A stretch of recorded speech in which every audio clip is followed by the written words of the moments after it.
முகாத்தில் இப்னு சுலைமான் என்று சொல்லக்கூடியவர் மிகப்பெரிய அறிஞர். அவர் ஒரு தடவை அந்த காலத்துடைய ஹலீஃபாவாக இருந்த மன்சூர் இடத்துல போகிறார். மன்சூர் முகாத்தில் இப்னு சுலைமான் ரஹிமஹுல்லா அவர்களை கண்டவுடன் பெரிய ஒரு ஆலிம். ஹலீஃபா சொல்லுகிறார் ஆலிம் இடத்துல, எனக்கு ஏதாவது உபதேசம் செய்யுங்கள். முகாத்தில் இப்னு சுலைமான் ரஹிமஹுல்லா கேட்டார்கள் மன்சூர் ஹலீஃபாவை பார்த்து, நான் வாழ்க்கையில் படித்து கேள்விப்பட்ட விஷயத்தை உங்களுக்கு உபதேசமாக செய்ய சொல்லவா, அல்லது என்னுடைய கண்ணால பார்த்த ஒரு சம்பவத்தை உங்களுக்கு உபதேசமாக சொல்லவான்னு கேட்டார். அதற்கு மன்சூர் ஹலீஃபா மன்சூர் சொல்லுகிறார், நீங்க கண்ணால கண்ட ஒரு விஷயத்தை சொன்னா பிரயோசனமாக இருக்குமே. சொன்னவுடன் முகாத்தில் சொல்லுகிறார், உமர் இப்னு அப்துல் அசீஸ் ரஹிமஹுல்லா மிக பக்குவமான பேணுதலான ஒரு ஹலீஃபா. 2 வருஷங்கள் உலகத்தில் ஆட்சி செய்தார்கள். உலகத்தின் தலையெழுத்தையே மாற்றி வைத்து விட்டு சென்ற ஒரு ஹலீஃபா, 40 வயதில் மௌத்தான ஒரு சிறந்த ஒரு ஹலீஃபா உமர் இப்னு அப்துல் அசீஸ். அவர் 11 ஆண் குழந்தைகளை பெற்று வளர்த்து விட்டு சென்றார். அவர் 11 ஆண் குழந்தைகளுக்கும் அனந்தர சொத்தாக ஹலீஃபா விட்டு சென்றது வெறும் 18 திர்ஹம்கள், 18 வெள்ளிக்காசுகள். அந்த 18 வெள்ளிக்காசுகளில் அவருடைய ஜனாசாவுக்கும் அவருடைய கபருக்கும் 9 வெள்ளிக்காசுகள் போயிட்டது. மிச்சமாக இருந்த 9 வெள்ளிக்காசுகளை அந்த 11 ஆம்பளை பிள்ளைகளுக்கும் பிரித்து கொடுத்தார்கள். ஒருவருக்கு 1 வெள்ளிக்காசு கூட கிடைக்கல, சதக்கணக்கில் கிடைச்சது.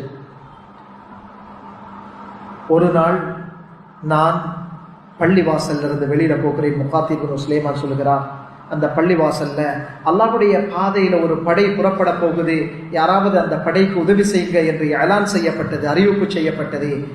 உமர் இப்னு அப்துல் அசீஸ் ரஹ்மஹுல்லா அவர்களுடைய பிள்ளைகள், அந்த 11 பேர்ல ஒரு பிள்ளை எழும்பினாரே, 100 குதிரைகளை அல்லாஹ்வுடைய பாதையில தன்னுடைய ஹலாலான பணத்தால நான் தருகிறேன் என்றார்.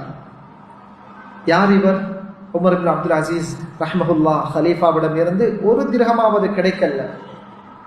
உமர் இப்னு அப்துல் அசீஸ் ரஹ்மஹுல்லா சக்கராத்துல இருக்கிற நேரம் அவர்களுக்கு பக்கத்தில் இருந்து ஒரு மனிதர் போய் கேட்கிறார், ஹலீஃபா நீங்க மௌத்தாக போறீங்க, பிள்ளைகளுக்கு நீங்க எதுவும் விட்டுட்டு போகலையே. சொன்னார், என்னை எழும்பி உட்கார வைங்க. உட்கார வைக்கப்பட்ட பொழுது பிள்ளைகளை கேட்டவரிடத்துல சொன்னார், என்னுடைய பிள்ளைகள் இருக்கிறாங்களே, இவங்களை நான் சாலிஹாக நல்ல பக்குவமானவர்களாக வளர்த்திருக்கிறேன். இவர்கள் சாலிஹான நல்ல பிள்ளைகளாக இருந்தால் என்னுடைய ரப்புடைய வாக்குறுதி இருக்கிறது, வஹுவ யதவல்லா ஸாலிஹீன், சாலிஹானவர்களை அல்லாஹ் பொறுப்பெடுக்கிறான். இவர்கள் கெட்டவர்களாக இருந்தால் இவர்களுடைய கையில பணத்தை கொடுத்துட்டு செல்வதை விட கொடுக்காமல் செல்வது நல்லது என்றார்கள். சொல்லிவிட்டு ஒஃபாத்தாகிட்டான். அல்லாஹ் அந்த குழந்தைகளை இப்படி வாழ வைத்திருக்கிறான். அதே முகாத்தில் இப்னு சுலைமான் சொல்லுகிறார், நான் அதே நாள் இந்த உமர் இப்னு அப்துல் அசீஸுடைய மகன்மார்கள்ல ஒருவர் 100 குதிரைகளை அல்லாஹ்வுடைய பாதையில, ஒரு குதிரைட விலை அந்த காலத்திலேயும் பெரிய ஒரு வாகனம், அது ஒரு வாகனத்தை போல 100 வாகனங்கள் அல்லாஹ்வுடைய பாதையில. அதே நாள் ஹிஷாம் இப்னு அப்துல் மலிக் என்ற ஹலீஃபாவுடைய பிள்ளைகள், அவர்கள் ஒரு மனிதரை பார்த்தேன். ஹிஷாமும் ஒரு ஹலீஃபாவாக இருந்து மரணித்தவர். அவர் மரணிக்கிற நேரத்துல சில அநியாயங்கள் ஊடாக சொத்துக்களை சேர்த்து வைத்திருந்தார். அவருக்கும் 11 ஆண்குல பிள்ளைகள். அந்த 11 ஆம்புல பிள்ளைகள், ஆண் பிள்ளைகளில் ஒரு ஆண் பிள்ளைக்கு கிடைத்த மீராஸ் 1 மில்லியன் தங்க காசு, தீனார். ஒரு தீனார் என்பது அரை பவுன், 4 கிராம், அதாவது 5 லட்சம் பவுன், 5 லட்சம் பவுன் நகையை போல 1 மில்லியன் தீனார் அடிப்படையில 10 லட்சம் தீனார் ஒவ்வொரு ஆண் குழந்தைக்கும் உரிய மீராஸ் கொடுக்கப்பட்டது. முகாத்தில் இப்னு சுலைமான் சொல்லுகிறார், என்னுடைய கண்ணால நான் பார்த்தேன். அதே நாள் சந்தைக்கு, மார்க்கெட்டுக்கு நான் போகிறேன். ஹிஷாம் இப்னு அப்துல் மலிக்குடைய பிள்ளைகள்ல ஒரு பிள்ளை மார்க்கெட்ல எனக்கு ஏதாவது கொடுத்துட்டு போங்க என்று பிச்சை எடுப்பதை நான் பார்த்தேன்.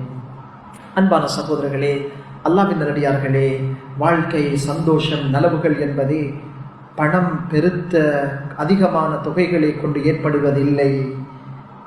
இவைகளெல்லாம் அல்லாஹ்வை தக்வா செய்து நீதத்தோடு நியாயத்தோடு உழைக்கப்படுகிற, ஹலாலாக சம்பாதிக்கப்படுகிற பணங்கள் கொஞ்சமாக இருந்தாலும் அல்லாஹ் சந்தோஷங்களை அந்த குடும்பங்களில் ஆக்கி வைக்கிறான்.